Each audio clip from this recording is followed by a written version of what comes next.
Hey guys, tonight we're heading deep into the jungles of Mesoamerica, where vines drape across ancient stone temples. Howler monkeys chorus under a sky dusted with stars, and somewhere beneath centuries of moss and root lie the clues to a calendar system so complex it confused an entire empire. You're about to walk through time literally into the world of the Maya, where dates weren't just numbers on a page. They were woven into every ritual, decision, and breath of daily life. You might want to brace yourself. This is a calendar designed to span thousands of years, map the movements of the stars, and occasionally predict the end of the world. You probably won't survive this, at least not with your current sense of time intact. So before you get comfortable, take a moment to like the video and subscribe, but only if you genuinely enjoy what I do here. And while you're at it, tell me where you're listening from and what time it is there. I always love seeing our little sleepy history community around the world. Now dim the lights, maybe turn on a fan for that soft background hum, and let's ease into tonight's journey together. You push past a curtain of broadleaf greenery and step into the ruins of an ancient Maya city. The stone pathways are uneven beneath your feet, worn smooth by generations long gone. Above, stars glimmer in thick constellations, many of which have names and meanings you've never heard.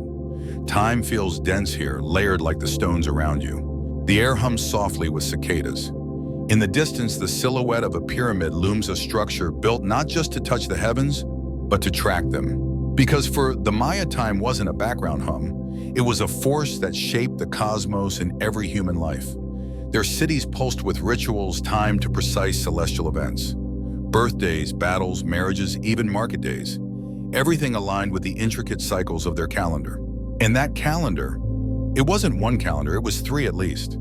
Layered together like cosmic gears, each turning at its own rhythm, sometimes in harmony, sometimes creating friction that even the high priest struggled to reconcile. Historians still argue whether this triple calendar system evolved purely from scientific observation, or whether layers of spiritual and political motivations gradually tangled what might have started as simpler tracking methods. But to understand the confusion that would grip the Maya world, you first need to glimpse how they saw time.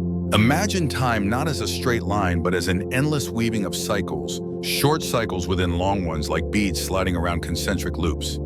Days had personality, numbers and symbols carried meaning. Certain combinations were auspicious, others were to be avoided at all costs. Walking beneath the jungle canopy, now you pass a stone stela, a tall carved monument. Its glyphs record a king's birth accession to the throne and victories in war. But alongside these events are dates inscribed in complex combinations of dots, bars, and curious symbols, records from all three calendars at once. You pause, tilting your head. Even today, scholars can read much of this inscription, though debates continue about nuances of its meaning. What's clear is that to the ancient Maya, understanding time meant understanding the very fabric of existence. Of course, understanding time also meant competing interpretations. Priests in one city might calculate a Venus cycle slightly differently than their neighbors. Kings could and did exploit this ambiguity, aligning themselves with certain cosmic readings to bolster their power. As you wander further into the ruins, a faint breeze stirs the trees, sending a shower of tiny blossoms drifting down. You realize you've crossed into what was once a great ceremonial plaza, a place where centuries ago crowds would have gathered on specific days determined by this bewildering calendar system. At the heart of the plaza stands an ancient observatory, its windows aligned with key points on the horizon where the sun or Venus would rise on particular days of the year. Inside, priests once watched the heavens, recording the movements of celestial bodies with astonishing precision. And yet, despite this astronomical brilliance, confusion lurked within the system. When different calendars slipped out of sync, or when interpretations clashed, the consequences could ripple through every layer of Maya society. But that story is still ahead. For now, you stand beneath the stars, hearing the distant hoot of an owl, and sensing the ghostly presence of a civilization that tried to map the universe and sometimes lost its way in the process. You take another slow step forward, the stone beneath your foot cool and slick with centuries of jungle breath. The pyramid's silhouette sharpens as you approach its steep stairs, rising like a frozen cascade. At its peak, rituals once marked the turning of cycles far older than the stones themselves. The Maya Empire, if you can call such a patchwork of city-states an empire, was a civilization obsessed with time. From around 2000 BCE to the Spanish conquest in the 16th century, the Maya built towering cities, carved elaborate monuments, and developed one of the most sophisticated written languages of the ancient Americas. But if there was one field where they truly outshone their contemporaries, it was calendar making. Time wasn't just measured, it was curated, revered, even weaponized. And the keepers of time, priests, scribes, astronomers, were some of the most powerful figures in Maya society. You walk now through what was once a royal palace.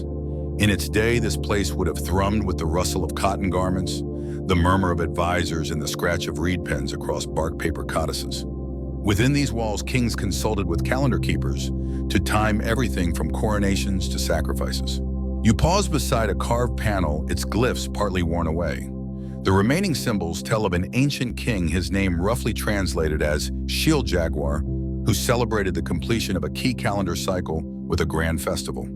The date is written in all three calendar systems, overlapping like gears in a celestial machine. Historians still argue whether Maya rulers fully understood the calendar's deeper astronomical mechanics, or whether they relied entirely on their priestly advisors. What's clear is that political legitimacy often hinged on appearing to command time itself. Beyond the palace, you enter a smaller courtyard. Here, astronomers would have gathered at dawn and dusk, their eyes trained on the heavens. They charted the rising and setting of stars, the phases of the moon, and the shimmering path of Venus across the twilight sky. But why this obsession with time? Partly it stemmed from deeply held spiritual beliefs.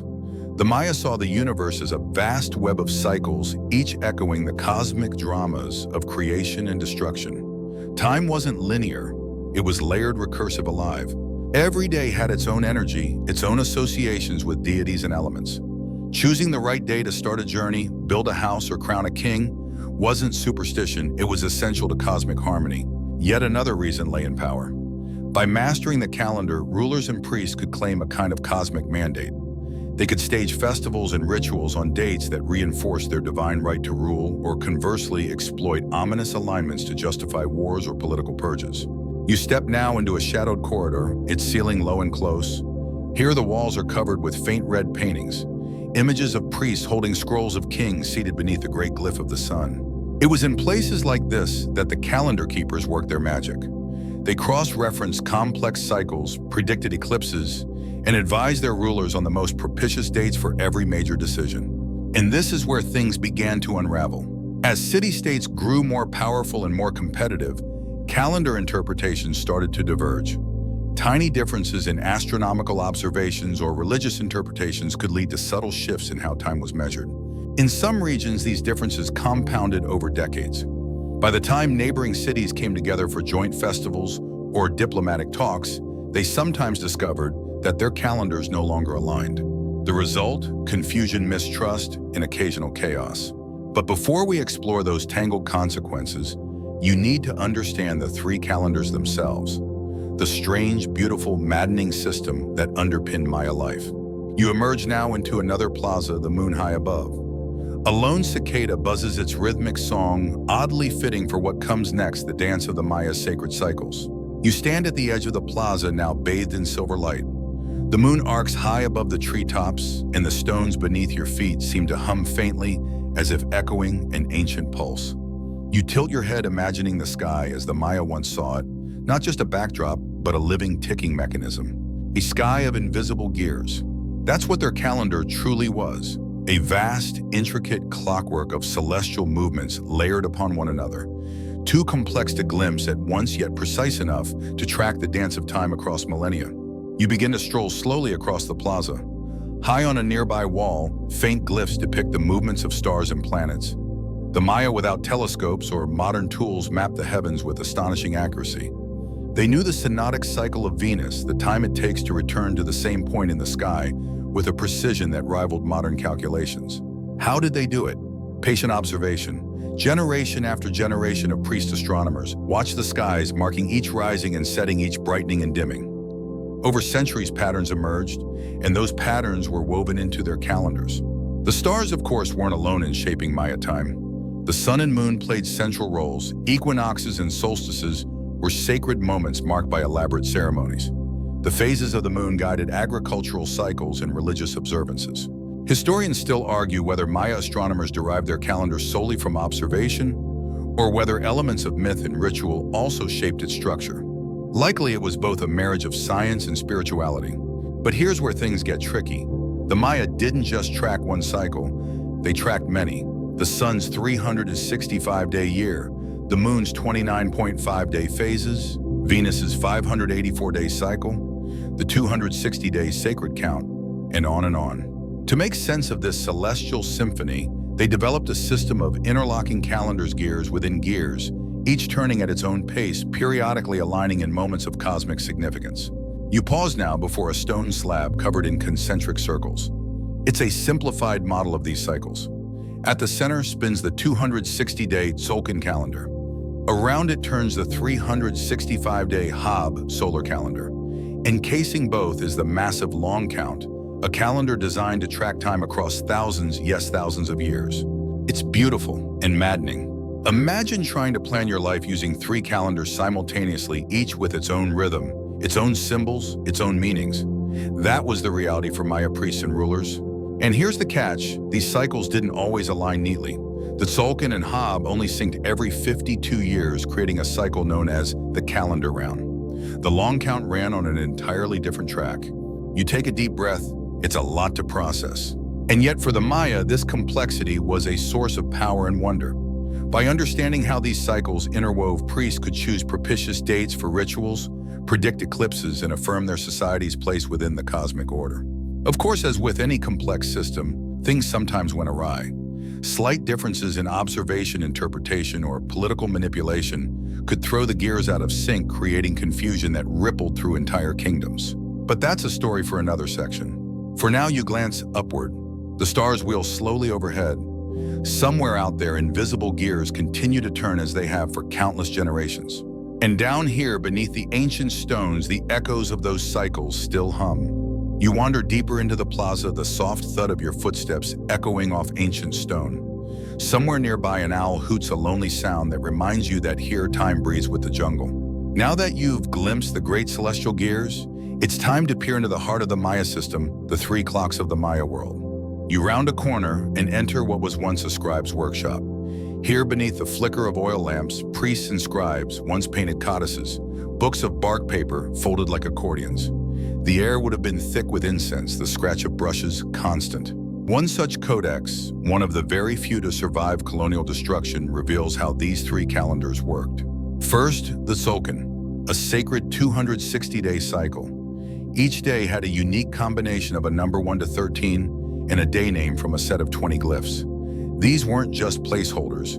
Each had its own personality, omens, and associations with deities. Why 260 days? Historians still argue whether this was based on astronomical observation, human gestation, or some long-forgotten ritual logic. The truth remains tantalizingly out of reach. Next came the Haab, a 365-day solar calendar. It contained 18 months of 20 days each, followed by a short, ominous 5-day period called Wayeb, during which the boundaries between worlds thinned and misfortune was feared. The Haab kept agricultural and civic life on track. Harvests, markets, and public festivals all followed its rhythm. But the most ambitious of all was the long count. Unlike the cyclical Tzolk'in and Haab, the long count functioned as a linear calendar designed to track vast spans of time. Its basic unit, the kin, counted individual days. From there, larger units multiplied. 20 kin equals 1 unit a month. 18 will equals 1 year of 360 days. 20 tun equals 1 katun 20 years. 20 katun equals 1 baktan at 394 years. Using this structure, Maya scribes could record dates stretching back to mythic origins and forward to unimaginable futures. And they did. The famous stela at Quirigua, for example, commemorates a date more than 1 million years in the past, a cosmic origin point. Another monument projects forward tens of thousands of years. Historians still debate whether the long count was meant to predict literal future events, or whether it served a more symbolic function, a cosmic ledger rather than a schedule. You step into the workshop's side room where an ancient calendar wheel lies carved into the floor. You can almost picture a priest here rotating the wheels, aligning the sacred Tzolk'in with the Haab to calculate when particular day sign combinations would recur. Every 52 Haab years, or about once in a human lifetime, the Tzolk'in and Haab would sync. This moment, known as the calendar round, was marked by great ceremonies, as it was seen as a cosmic reset. But here's where things get delightfully chaotic. Because the Tzolk'in and Haab moved at different speeds, and the long count ran on its own track, aligning all 3 calendars at once was nearly impossible without constant recalculation. Priests devoted their lives to mastering this dance. A royal scribe's prestige often depended on their ability to pinpoint key future dates or explain past misfortunes based on calendar alignments. Yet with so many cycles at play, errors crept in. Different cities developed slight variations in how they interpreted or maintained the cycles. Over generations, these differences grew more pronounced. And when calendars clashed, well, entire festivals could go hilariously or disastrously off script. But before we get to those moments of imperial embarrassment, there's one particular puzzle to explore: the 260-day Tzolk'in itself. Why build an entire calendar around a number that makes no obvious sense in solar terms? The answer, or perhaps the mystery, awaits in the next chamber of your journey. You step carefully across the threshold, entering a smaller chamber lit only by shafts of moonlight. The stone walls here are covered in glyphs and symbols, spirals, dots, bars, jaguars, serpents, and enigmatic faces. This is a room dedicated to the most curious of the Maya calendars, the Tzolk'in, a sacred cycle of 260 days. You pause, eyes tracing the glyphs. Every day in the Tzolk'in is represented by a combination of one number 1 to 13 and one of 20 day names. This creates a repeating cycle of 260 unique days. Simple in structure, bewildering in meaning. Historians still argue about the origin of the 260-day count. Some suggest it reflects human gestation, the approximate span from conception to birth. Others propose it was linked to agricultural cycles, perhaps the interval between planting and harvesting maize. A few see it as purely cosmic, derived from the complex interplay of Venus, the moon, and sun. What's clear is that for the Maya, the Tzolk'in was the heartbeat of the universe. You crouch now before a painted panel showing a priest consulting the calendar. The priest's face is stern-focused.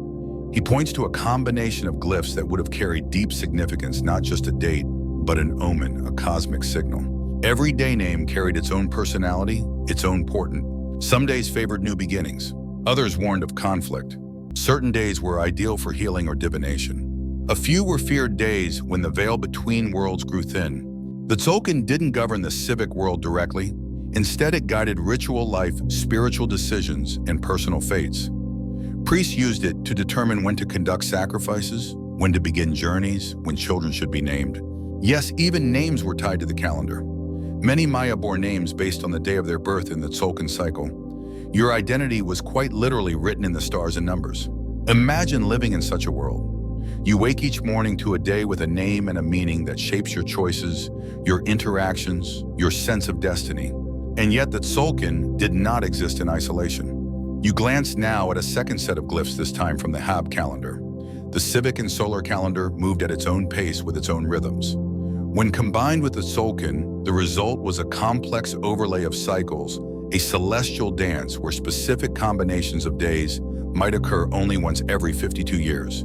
It was within these rare alignments that the most powerful rituals were staged. But complexity breeds vulnerability.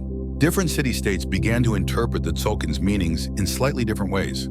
Over generations, these variations deepen. A day that was seen as auspicious in Tikal might be viewed with caution in Calakmul. Worse still, as astronomers refined their observations of Venus and eclipses, they sometimes proposed adjustments to the calendar. These corrections weren't always adopted uniformly, sowing further calendar drift between regions.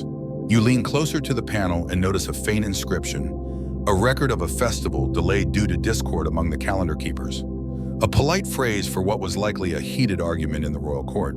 And this is just the beginning. As the Maya wove the Tzolk'in with the Haab, and both with the immense sweep of the long count, they created a system of breathtaking scope and maddening fragility.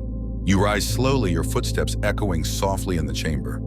Ahead, through a narrow doorway, lies a room dedicated to the Haab itself, the sun's calendar, the calendar of kings and farmers alike. But before you step through, one more thing catches your eye: a tiny glyph in the corner of the panel. It reads, "All days return." A simple truth in a world where time is never lost, only ever looping back upon itself.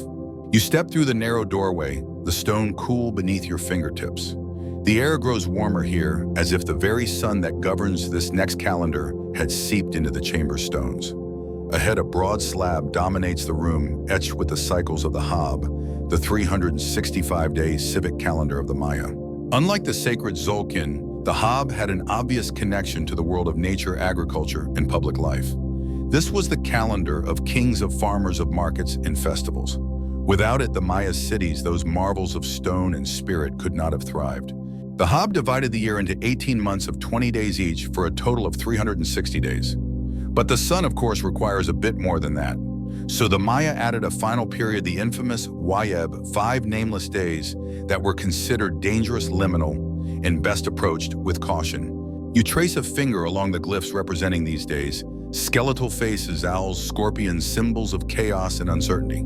During Wayeb, the Maya believed that the boundaries between the mortal and spirit worlds thinned. Many stayed indoors, avoided travel, and performed special rituals to ward off misfortune. Even today in some Maya communities, echoes of this caution persist. Historians still argue whether Wayeb was originally an astronomical correction, an early attempt to reconcile the solar year with the calendar, or whether it evolved from pre-existing spiritual beliefs. Either way, its impact was profound. But for the other 360 days of the Haab life, unfolded in a steady rhythm. Each 20-day month had its own name and its own festival cycle. These were not months as you know them. They were slices of the cosmic year, each linked to deities, natural forces, and specific communal obligations. You stroll slowly along the wall where faded murals depict scenes from various Haab months. In one, farmers sow maize beneath the watchful gaze of a maize god. In another, women grind cacao for ritual offerings. Here, warriors perform dances to honor the sun's return after the solstice. The Haab synchronized Maya life to the pulse of the seasons. Kings timed royal events to auspicious Haab dates. Markets operated on cycles defined by it. Temples staged grand ceremonies, some welcoming the rains, others calling for bountiful harvests. Yet like the Tzolk'in, the Haab was not without its quirks. Because the Maya calendar year was slightly shorter than the true solar year, over long spans, seasonal drift could occur. Astronomers and priests corrected for this through careful observation, but not always uniformly. Different cities sometimes implemented their own corrections, leading to minor calendar mismatches. You pause before a small stela inscribed with an edict from a long-forgotten king. It warns neighboring cities not to interfere with the rightful reckoning of days, a glimpse into the political stakes of calendar accuracy. Indeed, the Haab was deeply political. Control of its cycles meant control of public life. When a king's priesthood declared the start of a new month or festival, the entire city-state adjusted its rhythm accordingly. And there's one more wrinkle. Every 52 Haab years, the Tzolk'in and Haab would realign in a calendar round. This was a moment of great cosmic significance when the world was seen to reset.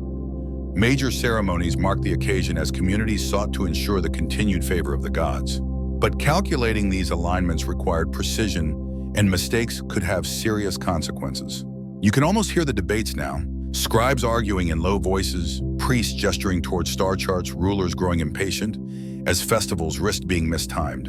And beneath it all, the growing tension as cities expanded, as politics grew more tangled, and as competing interpretations of the calendar emerged, cracks began to form in this intricate system. Ahead, another doorway beckons.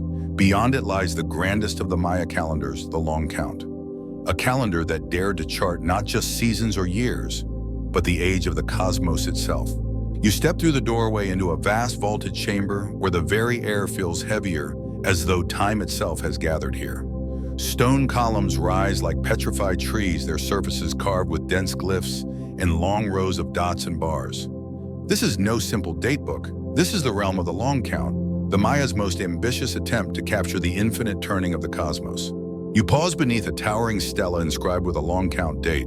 The numbers stretch back through centuries, marking a moment in the distant past with eerie precision. The Maya weren't content to mark the turning of seasons or human generations. They wanted to record time on a cosmic scale. The long count worked by counting days from a mythic starting point, August 11, 3114 BCE in our Gregorian reckoning. Why that date, historians still argue. Some suggest it marks a legendary creation event. Others see it as the beginning of a great cycle observed by early Maya astronomers. Whatever its origin, the long count allowed Maya scribes to record dates far beyond a human lifespan, deep into both the past and the future. You move closer to the stela, running your eyes over its inscription. Kin equal sign 1 day, Unil equal sign 20 days, Tun equal sign 360 days, Katun equal sign 20 years, Baktun equal sign 394 years. Each level multiplies the one beneath it, creating a vast, flexible framework. The current date on this monument, something like September 1510.0.0, a notation that instantly conveys its place within the great cosmic ledger. The beauty and the curse of the long count is its scope. While the Tzolk'in and Haab looped endlessly in short cycles, the long count marched ever forward, its numbers growing like the rings of an ancient tree. Imagine living in a world where your history was measured not in centuries, but in baktuns. Rulers traced their legitimacy across cycles lasting hundreds of years. Events from long-dead ancestors were invoked in royal ceremonies as though they had just occurred. And here's where things got complicated. The long count wasn't universally adopted or maintained with equal rigor across the Maya world. Some cities used it prolifically, others favored local dating systems or abandoned the long count altogether during times of political upheaval. Even where it was used, discrepancies emerged. Scribes made errors. Political regimes manipulated dates to glorify their dynasties or erase rivals. One city might proclaim the start of a new Khatun, while another insisted it was still the old one. Over time, these inconsistencies began to ripple outward. Great festivals were mistimed. Diplomatic meetings stumbled over mismatched calendars. Rulers struggled to maintain the illusion of cosmic order when their own chronologies slipped out of sync. You can almost hear the whispered debates in this chamber. Priests hunched over codices, arguing over the correct placement of a date glyph. Rulers impatiently awaiting confirmation that the heavens and their reign remained in harmonious alignment. Historians still argue whether these calendar conflicts were a major factor in the Maya world's eventual political fragmentation. But it's clear that the very system designed to bind the empire together through cosmic time also introduced dangerous fault lines. And yet, despite the challenges, the long count endures. You glance at another stela, its inscription projecting forward tens of thousands of years, a testament to the Maya's profound ambition and cosmic vision. You take a slow breath. The stone is cool beneath your hand. Somewhere beyond this chamber, the stars continue their eternal dance. The cycles turn, the numbers climb. And in the next room, the story deepens. For even 3 calendars weren't enough to contain the Maya's thirst for cosmic understanding. You move quietly through a narrow passageway, the walls closing in before the space opens once more into a chamber dense with carvings, codices, and stone glyphs. The air smells of age and incense, as if centuries of scholars had left their breath here. Why 3 wasn't enough? That's the thought that settles in your mind now. The Tzolk'in, Haab, and long count together, a masterwork of celestial timekeeping, might seem sufficient for even the most ambitious civilization. And yet for the Maya, they were only the foundation. You step closer to a long stone table where a faded codex lies unfurled beneath a sheet of glass. The pages shimmer with age, the glyphs painted in brilliant reds and blacks. Here the scribes recorded secondary cycles layered atop the primary 3 refinements, corrections, and cosmic overlays. One of the most important of these cycles involved Venus. The Maya tracked Venus with exceptional precision, marking its heliacal rising and setting, and noting how its visibility shifted across the sky.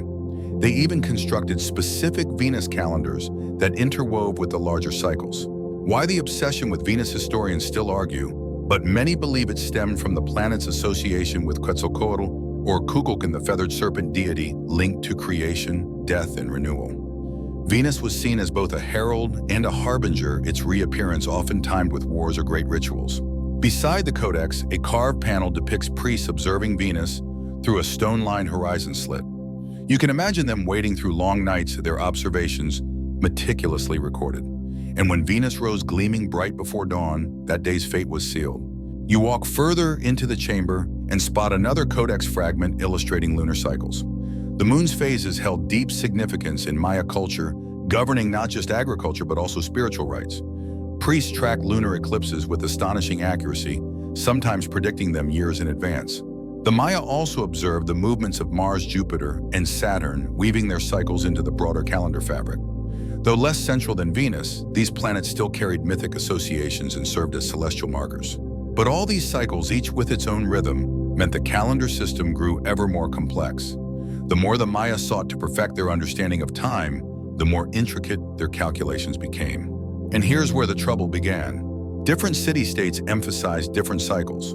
Some prioritized Venus, others leaned more heavily on lunar or long count reckonings. Variations in observation techniques or interpretive traditions led to calendar drift between regions. One kingdom might declare a war day based on a Venus alignment, while its rival city calculated that same alignment to occur days later. Ceremonies meant to be synchronized across the empire increasingly fell out of step. You pause before a stela recounting the reign of a king whose coronation date was disputed. Two neighboring cities recorded the event under different calendar alignments. The inscription includes a phrase that scholars still debate. The days are not agreed. Imagine the confusion, ambassadors arriving for a festival on what they believed was the correct date, only to find the host city had celebrated a week earlier. Political tensions simmered, priesthoods clashed over cosmic interpretations, and yet no one dared abandon the layered system. To do so would risk breaking the cosmic order itself. You run your fingers along a stone wheel used to model the calendar interlocks. The more you study it, the more dizzying it becomes. No wonder even the trained priests sometimes struggled to keep all the cycles aligned. But amidst the complexity, certain Maya scribes sought clarity. In the next chamber, you'll discover a rare codex that came tantalizingly close to cracking the puzzle, a document whose insights still intrigue modern scholars. For now, you step back into the dim corridor, the echo of your footsteps lost in a labyrinth of cycles, within cycles turning endlessly through the corridors of time. You follow the dim corridor until it opens into a smaller chamber, its walls lined with protective cases. Here, scholars once gathered in hushed reverence around a single precious object, the codex that outsmarted everyone. Your eyes fall upon it now, a slender accordion-folded book of amethyst bark paper coated in lime to create a smooth, almost luminous surface. This is one of the few surviving Maya codices. Most were destroyed by Spanish conquerors and missionaries who viewed them as pagan heresy. Historians still argue over exactly when and where this codex was created, perhaps in the late post-classic period in the Yucatan. But what's clear is that the scribes who composed it were masters of their art and their calendars. You step closer. Each page is a dense tapestry of glyphs and images structured around astronomical cycles and their interactions with the Tzolk'in, Haab, and long count. And here's the genius. This codex doesn't treat the calendars as separate systems. Instead, it models them as an integrated whole, a layered cosmic machine where planetary cycles, lunar phases, solar movements, and sacred days all interlock. At the heart of the codex lies a Venus table of extraordinary sophistication. It predicts the heliacal rising of Venus with staggering accuracy, tracking its 584-day synodic cycle over spans of hundreds of years. But it goes further. The codex also accounts for the accumulated error that would gradually throw Venus alignments out of sync with the Tzolk'in and Haab. The scribes built in a correction mechanism, effectively a kind of leap day system for cosmic time. You can almost imagine the moment priests gathering in this chamber, consulting the codex, adjusting their rituals accordingly. For a brief window, this book allowed them to navigate the tangled web of cycles with rare clarity. Yet this achievement posed its own risks. As different cities came to rely on their own codices or lacked access to such sophisticated models, the divergence between calendar systems only deepened. The better one scribes' calculations became, the more out of step they might be with neighboring traditions. You scan another page, a lunar table tracking eclipse seasons, those periods when the sun, moon, and earth align to make eclipses possible. The Maya could predict these with eerie precision, marking them as moments of cosmic tension when rituals of protection were essential. One glyph catches your eye, an image of a jaguar devouring the moon, a classic Maya depiction of a lunar eclipse. Beneath it, a notation warns of days when the calendar's regularity might be disrupted by celestial forces beyond human control. You step back, letting your gaze sweep across the codex. It is in essence an attempt to tame the wild dance of time, a fragile order imposed upon the infinite. But even this masterwork could not fully resolve the tensions between calendar systems. Across the Maya world, differences persisted. As cycles grew increasingly misaligned, so too did the festival's alliances and political narratives that depended on them. And when the calendar slipped badly enough, the consequences could be dramatic. Ahead lies the story of one such moment, a festival disaster that shook the royal court of Copen. For now, you take a slow breath. The codex gleams softly under the glass. Its pages, once a triumph of astronomical genius, now whisper a quiet warning that even the most brilliant minds can be undone by the weight of time. You leave the chamber of the codex behind, its layered wisdom still swirling in your mind like the turning of unseen gears. The air in the corridor feels lighter now, as if the universe has exhaled. But the Maya calendar wasn't reserved for priests and astronomers alone. No, the calendar had a social life all its own. You emerge into a wide courtyard under the open sky. Imagine it bustling centuries ago, merchants hawking goods, children weaving through crowds, nobles parading in feathered regalia. Over all this daily life, the calendar loomed a constant silent guide. Every Maya person was born into a date, and that date shaped their identity. You pause beside a painted frieze depicting a newborn swaddled in cloth surrounded by priests. On the wall, glyphs record the child's Tzolk'in birth date, which would influence everything from their name to their destiny. Naming wasn't a casual act. It was a ceremony woven with calendar significance. Parents consulted daykeeper specialists trained to interpret the Tzolk'in. Was the child born on 9 Ajah, a day of leadership and brightness? Or on 3 Khan, a day of abundance and trade? Such details shaped hopes and expectations for the child's life. You stroll toward a stone platform where a festival scene is carved in low relief. The Maya calendar dictated not only personal milestones, but also communal rhythms. The Haab calendar's months came with festivals tied to agriculture gods and cosmic cycles. During Wayeb, those 5 ominous, nameless days, cities quieted. Rituals turned inward. Travel halted. Families performed rites of protection. And when the Haab resumed, communities rejoiced a cosmic rebirth. Marriage, too, was entwined with the calendar. Prospective couples sought favorable Tzolk'in days for their unions. Certain combinations were believed to ensure harmony, others misfortune. Skilled daykeepers might advise postponing a wedding by days or even years to avoid a problematic alignment. And then there were the royal ceremonies. You pass a stela depicting a king's accession. Such events weren't scheduled at convenience. They were meticulously timed to moments of celestial significance. A king crowned on the right day aligned his rule with cosmic order. A king crowned on an inauspicious day risked rebellion or worse. Historians still argue to what extent Maya rulers used calendar manipulation as a political tool. Some inscriptions suggest deliberate selection of dates to echo legendary ancestors, or to coincide with rare astronomical events reinforcing claims of divine favor. But while kings and priests navigated the grand cycles, commoners also engaged with the calendar. Market days followed repeating patterns linked to the Tzolk'in. Farmers planted and harvested in tune with both lunar phases and Haab months. You pause by a mural fragment showing a bustling marketplace. In one corner, a daykeeper advises a farmer not on the price of maize, but on the best day to begin sowing a new field. Even the calendar's quirks found their way into daily life. Superstitions clung to certain day combinations. Stories told of curses falling on those who ignored the calendar's wisdom. In one famous tale, a merchant who set out on a 3 Kimi day, a day of death and closure, found his caravan beset by illness and misfortune. And here's the irony: as the system grew more complex, more people depended on specialists to navigate it. This created a kind of cultural feedback loop. The more tangled the calendar became, the more society leaned on those trained to untangle it. Ahead lies the world of these specialists, the daykeepers, custodians of time for an entire civilization. But as you step back into the corridor, one thought lingers in the Maya world. Time wasn't something you checked once a year on a stone stela. It lived in every name, every field, every marriage and marketplace, a vast, invisible tide pulling all lives in its wake. You tread softly now, the stone beneath your feet cool once again. The air seems thicker here, as though you've entered the heart of the calendar's human world. Ahead, a small round chamber opens like a secret. This is a place dedicated to the daykeepers, those rare individuals entrusted with navigating the great cycles of time. You step inside. Imagine it, centuries ago, a cluster of apprentices seated cross-legged on woven mats. At the center, a revered elder chants softly, eyes closed, as fingers glide over a string of counting beads. The room thrums with concentration. Time itself is being read, interpreted, made visible. In the Maya world, daykeepers, or ajikij, were specialists trained from childhood to master the interplay of the Tzolk'in Haab long count and secondary cycles. They were priests, scholars, and advisors all in one. Not everyone could become a daykeeper. The role often ran in families passed from parent to child, though exceptional talent could earn an outsider a place among their ranks. Training took years, sometimes decades.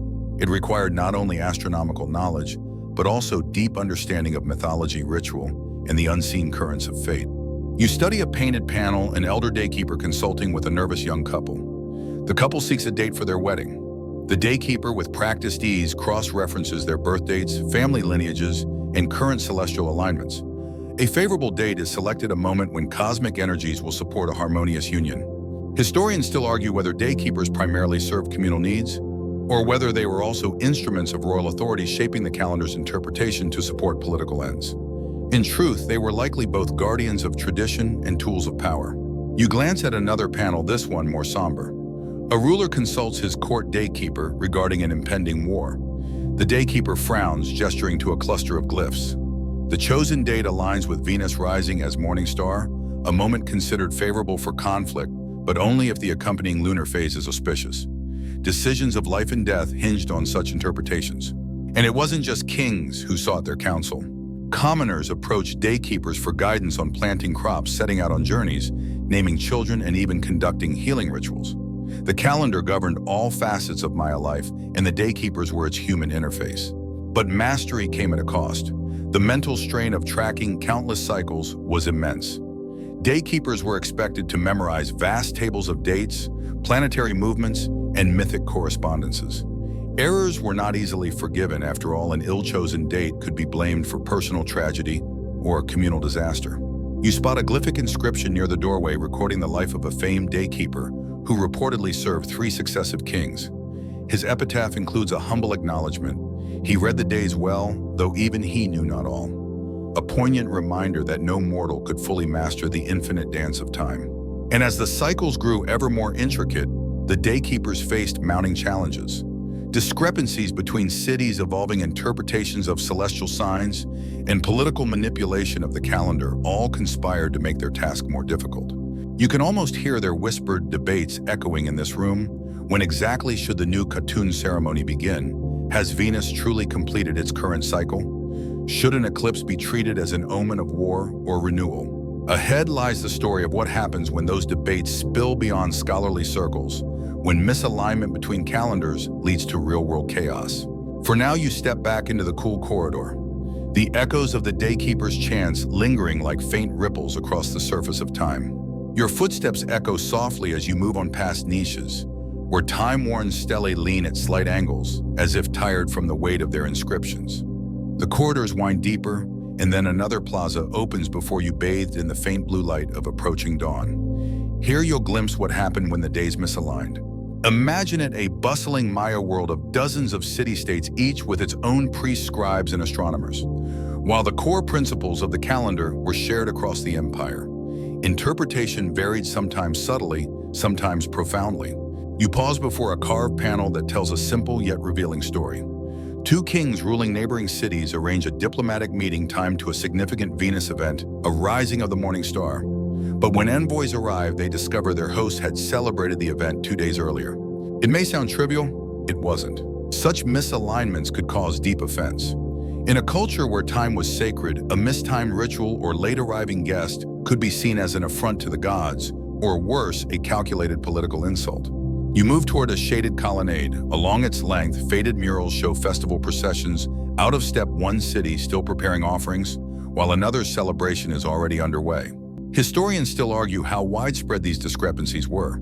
Some evidence suggests that major cities attempted periodic calendar harmonization, sending scribes to compare observations. But political rivalries and local traditions often resisted standardization. Consider the Khatun endings, those grand ceremonies marking the completion of 20-year cycles in the long count. Coordinated Khatun ceremonies reinforced alliances and cosmic unity. But when cities calculated the Khatun's end differently, joint rituals turned awkward or even contentious. You glance at a stela recounting a particularly fraught Khatun event. A delegation from a rival city arrived late by 3 days. Their hosts interpreted this as a deliberate slight. Diplomatic ties frayed. Within a year, border skirmishes flared. And the confusion wasn't confined to great courts and capitals.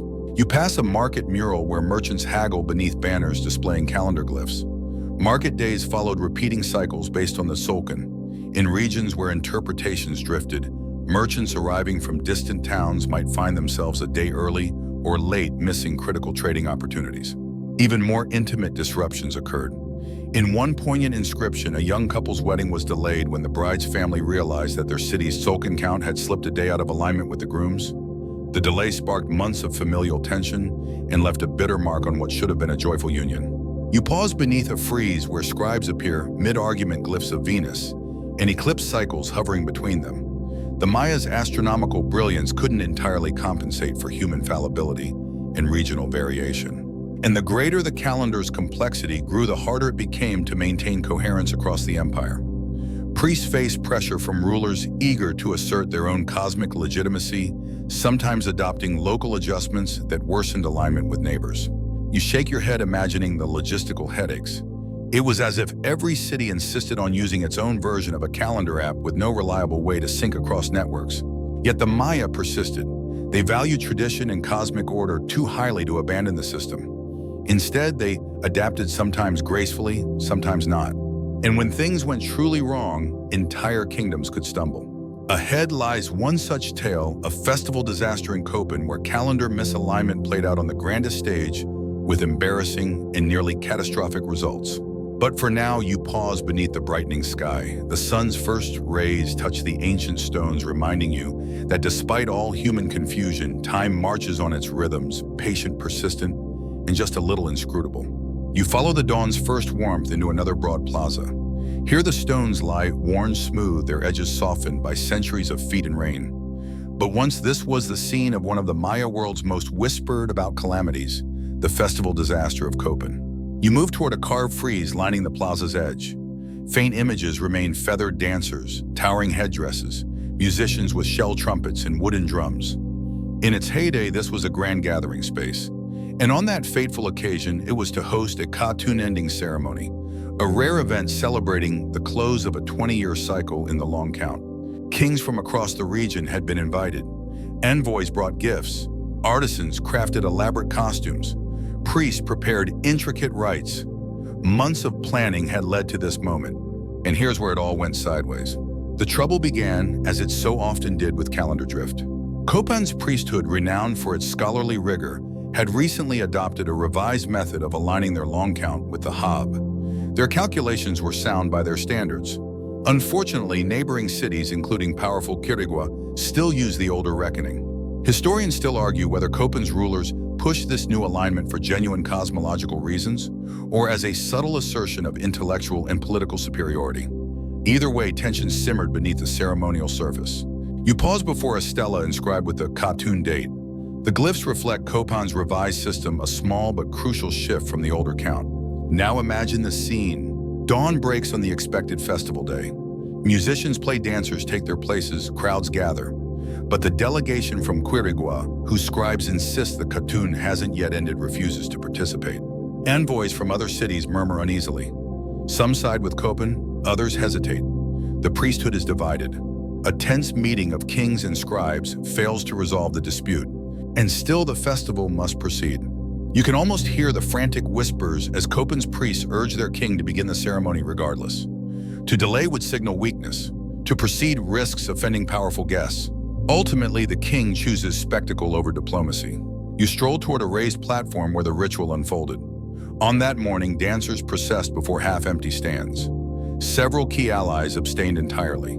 The king's ritual declarations rang hollow without full regional endorsement. Worst word of the debacle spread rapidly.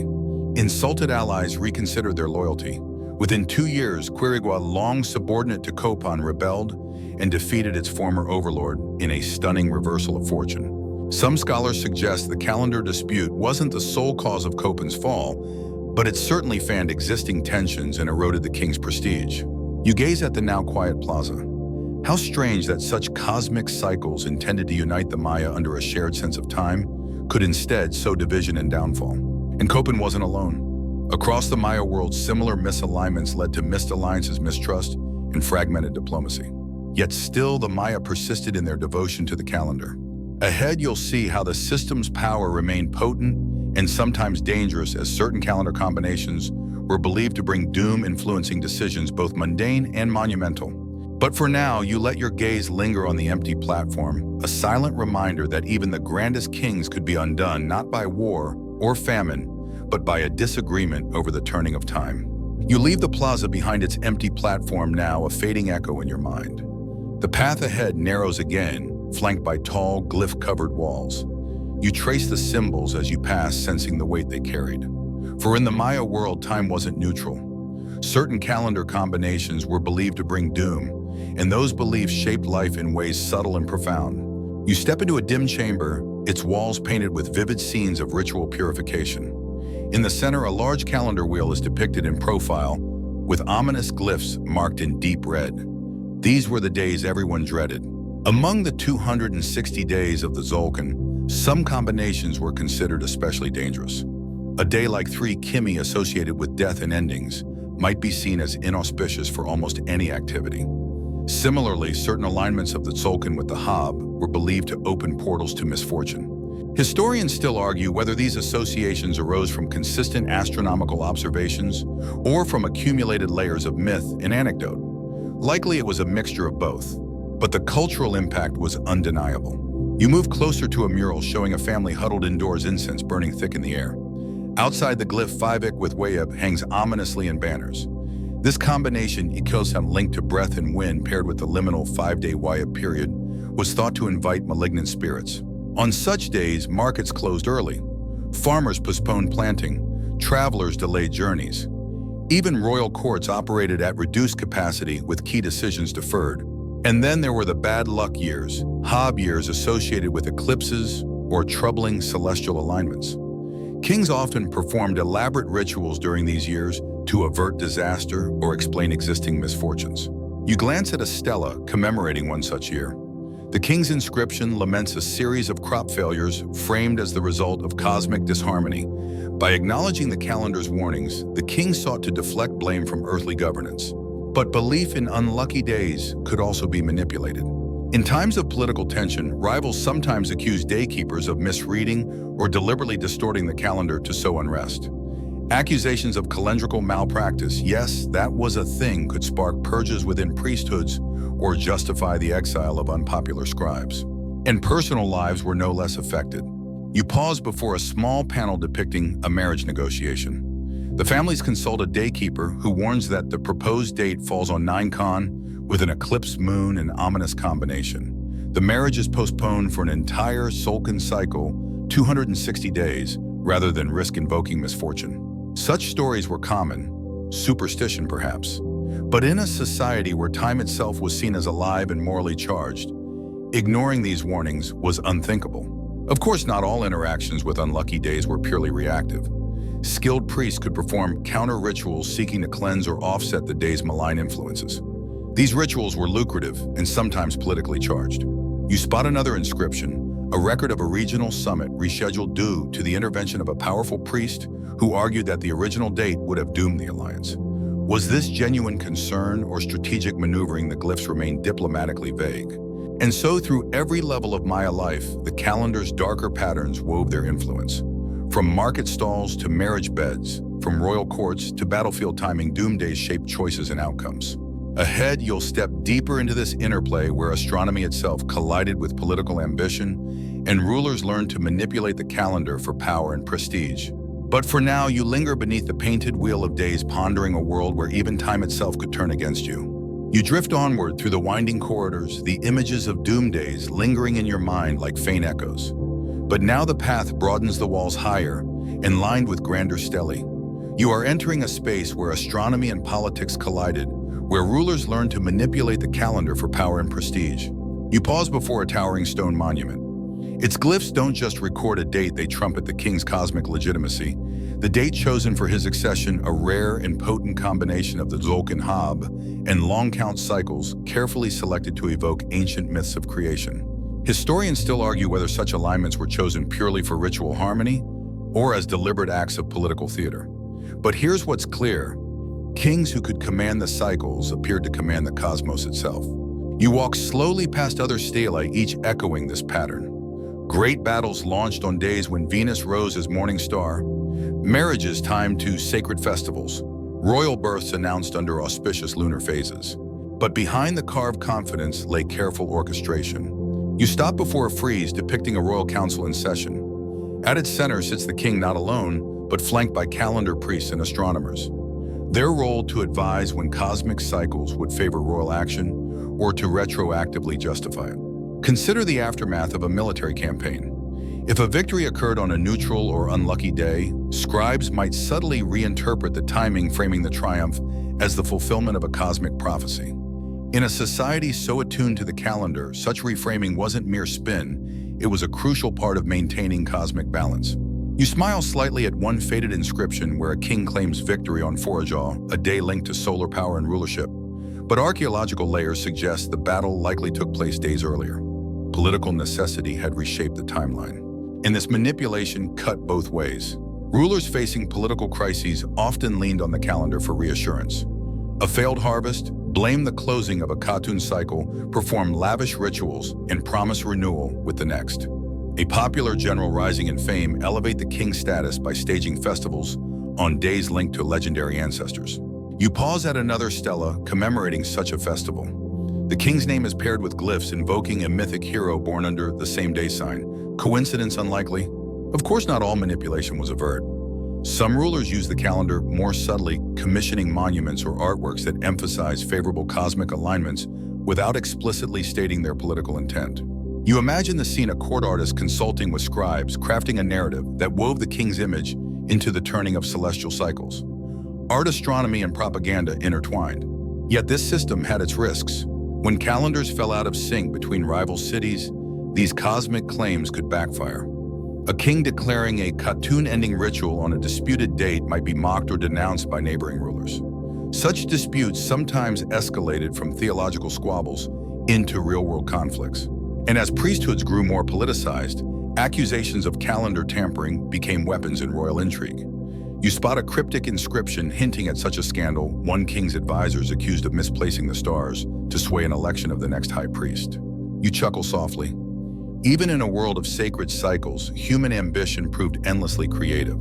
Ahead, you'll glimpse one cycle that held kings and commoners alike in thrall: the brilliant, elusive dance of Venus, whose alignments were both a tool of power and a source of deep cosmic awe. But for now, you linger beneath a towering stela, pondering a truth that feels oddly modern in every age. Those who master the calendar master the story of time itself. You step onward into a high-vaulted chamber where the ceiling vanishes into darkness, as though you've entered a place outside time. Here, the walls gleam with golden glyphs and images of a single celestial body, bright, restless, and endlessly influential. This is where the Maya's Venus cycle obsession comes alive. You pause before a vast mural. At its center is Venus as morning star, depicted as a serpent with feathered wings shimmering against a dark sky. Surrounding it, scenes of war, sacrifice, and royal ceremony spiral outward. Why such reverence for this planet, historians still argue. Some see Venus as embodying duality, life and death, war, and renewal, the cosmic dance of opposites. Others point to its brilliant visibility, far brighter than any star, and its striking behavior. Unlike the fixed stars, Venus disappears and reappears. It alternates between morning star and evening star, with periods of invisibility. To Maya astronomers, this pattern was deeply symbolic, woven into their understanding of the cosmos. You move closer to a panel depicting scribes at work. They meticulously tracked Venus's synodic cycle, 584 days, from one morning star rising to the next. Over time, they realized that 5 Venus cycles equaled roughly 8 solar years, forming a key rhythm in their calendar system. And here's where it gets fascinating. The Maya didn't just observe Venus passively. They believed its appearances and disappearances influenced earthly events, particularly war. You glance at an inscription recounting a campaign launched under a rising morning star. The text hints that the king awaited Venus's return as an omen of victory. Many rulers tie military actions to this cycle, believing they harness Venus's power. Of course, this practice wasn't without risks. If a battle launched under Venus ended in defeat, rulers faced a theological quandary: had they misread the stars, or had they fallen out of cosmic favor? To manage this, priests developed elaborate Venus tables charts, predicting the planet's movements across decades. The Dresden Codex, one of the few surviving Maya books, contains such a table of astonishing precision. You pause before a replica of this codex page. Red and black glyphs spiral around a central image of Venus. The table not only marks when Venus will appear or vanish, but also suggests which days are favorable or dangerous during each phase. And this guidance extended far beyond warfare. Merchants consulted Venus cycles before embarking on long journeys. Farmers adjusted planting schedules. Couples even delayed weddings if Venus entered an ominous phase.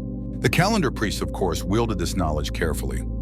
Public announcements about Venus's movements served both astronomical and political ends, bolstering royal authority, guiding communal actions, and reinforcing the priesthood's indispensable role. You smile at a faint inscription where a scribe boasts of correctly predicting an eclipse and a favorable Venus rising. The phrase used, "the sky spoke as I foretold," modest as always. Yet this obsession also contributed to calendar complexity. As different cities emphasize Venus cycles to varying degrees, their calendar interpretations diverge further. Some rulers rushed to align events with Venus, even if doing so clashed with other cycles. You picture a court in turmoil, priests debating whether to proceed with a coronation because Venus would soon vanish. The stakes weren't merely symbolic, cosmic timing was political currency. And so layer by layer, the calendar's gears grew more intricate. Venus added another rhythm to the dance, brilliant, beautiful, but also a source of tension and uncertainty. Ahead, you'll see how this fascination extended even further into the eerie realm of eclipse fever, where the sky's darkening could trigger awe, fear, and desperate acts. But for now, you stand beneath the mural of Venus, its serpent wings seeming to shimmer in the flickering torchlight. A reminder that in the Maya world, the heavens didn't just measure time, they shaped the very flow of history. You move onward, the imagery of Venus still glowing faintly in your mind. The corridor narrows once again, drawing you toward a chamber where the ceiling seems to press low, the walls dense with dark spiraling glyphs. Here, the Maya's awe of the skies deepened into a more visceral realm, one of eclipse fever. You step into the dim space. The first thing you notice is a great mural stretching the entire far wall, a massive serpent devouring the sun, its coils looping through stars. Below, figures kneel in fear, heads bowed, hands raised in supplication. In the Maya worldview, eclipses weren't mere astronomical curiosities. They were dangerous tears in cosmic order, moments when the balance of the universe faltered and malignant forces threatened to spill through. And yet Maya astronomers could predict them with remarkable accuracy. You approach a carved panel illustrating a team of priests consulting their charts. They track the eclipse seasons, periods when the alignment of sun, moon, and earth made eclipses possible. These seasons occurred roughly every 6 months, but actual eclipses remain rare and thus loaded with potent meaning. Historians still argue whether eclipse predictions were shared widely or kept as privileged priestly knowledge. Evidence suggests that in royal courts they were powerful tools both to prepare the populace and to reinforce the priesthood's cosmic authority. You move to another mural showing a ritual in progress. At the moment of an eclipse, entire cities would fall silent. Temples echoed with the sound of conch shells and drums intended to frighten away the celestial serpent. Offerings were made, fires were kindled. In extreme cases, human sacrifices were performed, urgent attempts to restore cosmic balance. One particularly chilling inscription describes an eclipse that coincided with a political rebellion. The event was seen as an omen of divine disapproval. The king's forces retaliated swiftly, framing their actions as restoring cosmic order as much as political control. You pause beside a codex page showing eclipse glyphs. The sun is marked with a blackened eye, the moon with skeletal hands. Priests recorded not only when eclipses would occur, but also their astrological impact, which day signs were most vulnerable, which activities should be avoided. Imagine the tension leading up to a predicted eclipse. Word spreads through the city. Merchants close their stalls. Families perform household rituals. Warriors postpone campaigns. Even marriage ceremonies might be delayed. And when the sky darkens, whether briefly or fully, the collective anxiety reaches a peak. Afterwards, the priesthood interprets the event's meaning, sometimes offering new rituals to ward off lingering effects. You smile slightly at one record, where a scribe notes that after an eclipse, the market reopened cautiously only after 3 days of ritual cleansing. Even commerce bowed to the cycles of the heavens. But eclipse fever wasn't just about fear. It was a test of astronomical mastery. Priests who correctly predicted an eclipse earned immense prestige. Those who failed risked disgrace or worse. In one glyphic account, a famed daykeeper miscalculated an eclipse by a single day. Though the error was minor, rivals used it to question his legitimacy.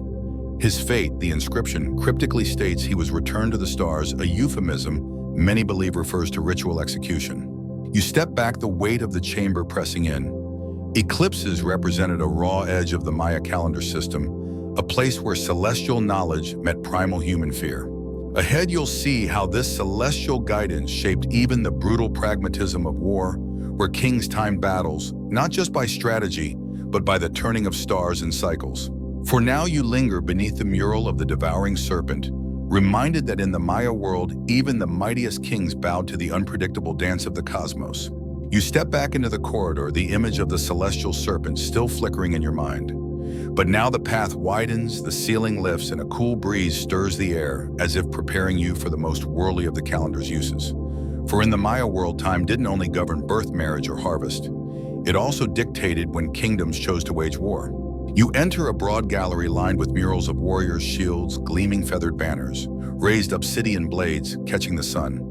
But look closer. Among the depictions of spears and sacrifice, you spot glyphs of Venus eclipses and Tzolk'in day signs. The message is clear: kings chose battle dates by consulting the stars.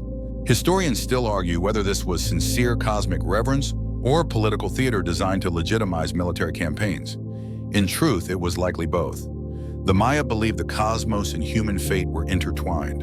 Ignoring the calendar in matters of war would have risked not only defeat, but cosmic disorder. You move toward a stela recounting a famous campaign. The king of Tikal prepared to strike a rival city.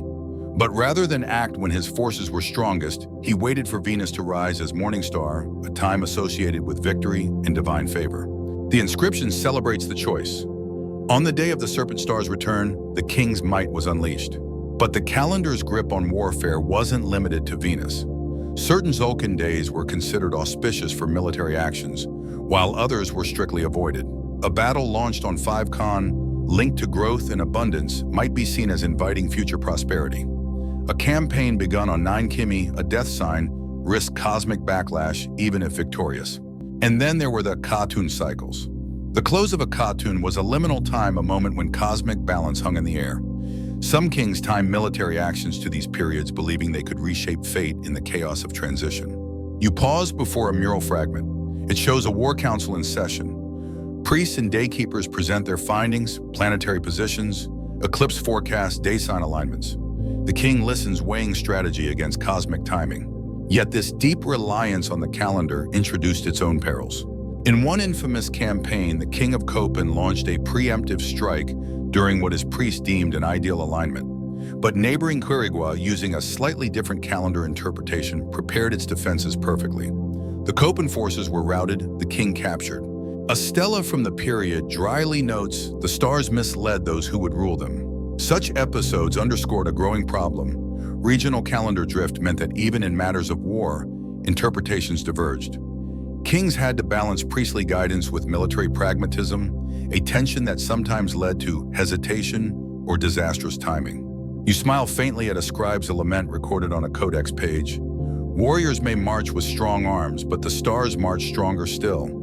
A poetic truth, and one that commanders ignored at their peril. And this influence extended beyond major campaigns. Border raids, tribute missions, and defensive musters were all scheduled with cosmic consultation. Even the raising of new warrior cohorts was timed to favorable alignments believed to instill martial vigor. Yet beneath this intricate dance of war and stars, another layer persisted. Not all time was equal for all people. Ahead, you'll step into that deeper truth where the calendar shaped peasant time and royal time, creating a divide that structured Maya society itself.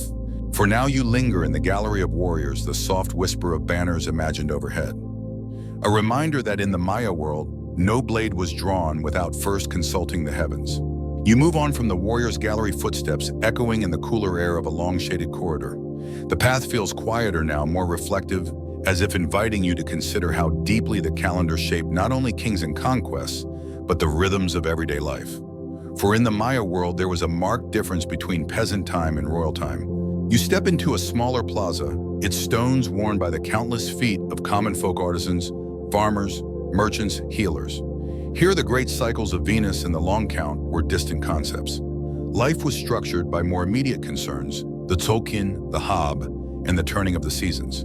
You pause before a mural fragment showing a bustling market scene. Above the stalls hang banners displaying day sign glyphs, not for decoration, but for guidance. In many towns, market days followed the Tzolk'in's 13-day Trecena cycle. Certain days were favored for trade, others were considered unlucky. For the peasantry, the calendar wasn't abstract. It was a practical living system woven into every facet of life. Planting and harvesting, for instance, were guided by both the Haab's solar cycle and local daykeeping traditions. You imagine a farmer consulting a village daykeeper, when to sow maize, when to dig irrigation ditches, when to set aside tools and hold a ritual for the rain gods. The answers weren't found in royal codices, but in oral knowledge passed through generations. Historians still argue how rigidly peasant life followed the formal calendar versus local adaptations. Evidence suggests a rich tapestry of regional variations, small communities blending official cycles with ancestral wisdom. You move toward a stela depicting a rural festival. Unlike royal ceremonies timed to planetary alignments, these festivals often aligned with natural events, the return of migratory birds, the flowering of certain trees, the first rains. Yet even here, the Tzolk'in and Haab lent structure and meaning. But while peasants lived in close rhythm with the land, royal time operated on another plane. You glance at another panel. It shows a king presiding over a calendar-round ceremony, a rare event when the Tzolk'in and Haab realigned after 52 years. The king's regalia gleams, the court is resplendent. For the elite, such moments reinforced cosmic order and political legitimacy. Royal life also danced to the beat of the long count. Birth successions, diplomatic overtures, all were timed to grand cycles stretching across centuries. The common farmer planting maize might mark the turning of the Haab, the king marked the turning of ages. And this divide wasn't just temporal, it was social and political. Priests and nobles controlled the deeper calendar knowledge. Peasants consulted daykeepers for personal guidance, but rarely engaged with the full complexity of the system. The calendar became a subtle tool of hierarchy. Those who mastered it claimed a special connection to the cosmos. Yet the influence flowed both ways. In times of crisis, crop failures, droughts, eclipses, peasants looked to royal ceremonies for reassurance. A king's failure to align cosmic cycles with earthly needs could erode faith and provoke unrest. You smile slightly at a glyphic inscription noting a king's panic during a prolonged drought. His priests staged multiple rituals timed to Venus, and the Tzolk'in hoping to restore balance. Meanwhile, in nearby villages, farmers simply adapted planting, later invoking local rain spirits, navigating time through experience as much as glyphs. As you leave the plaza, one truth stands clear in the Maya world. Everyone lived within time, but not all shared the same clocks. Ahead, you'll glimpse what happened when the priests themselves faced a crisis, when shifting skies threatened their authority, in the fragile balance of the calendar itself.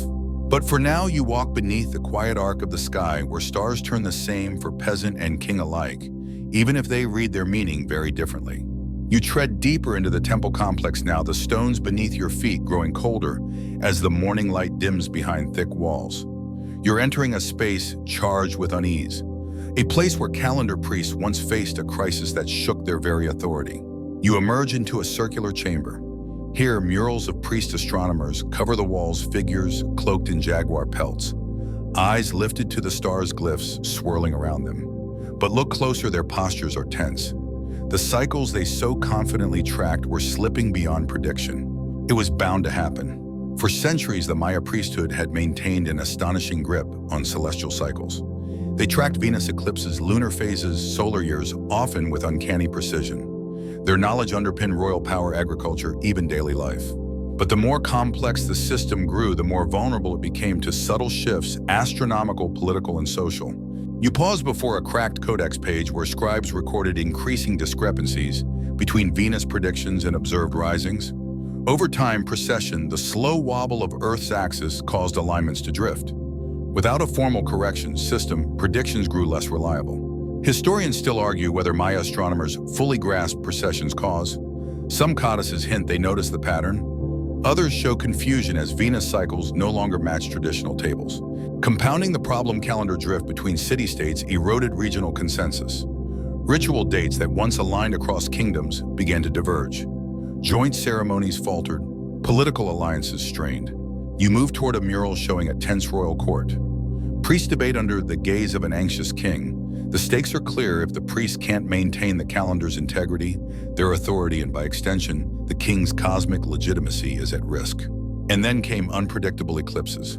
Lunar tables once trusted began to yield errors as astronomical cycles outpaced existing models. One inscription tells of a great eclipse arriving a day early, catching the priesthood unprepared. The result, widespread panic, public rituals hastily convened, and whispers questioning the priest's competence. You glance at a stela commemorating a later royal edict, a calendar reform aimed at restoring order. New glyphs were added, old tables revised, but the damage to the priesthood's reputation lingered. And beneath these technical challenges lay deeper social shifts. As the Maya world entered its late classic period, political fragmentation accelerated. Warring city-states, struggling economies, and shifting trade patterns destabilized the empire. Priests once revered as cosmic mediators now faced suspicion and competition. Some rulers began to elevate their own personal connection to the cosmos, sidelining traditional priesthoods. Others embraced localized calendar interpretations, further undermining consensus.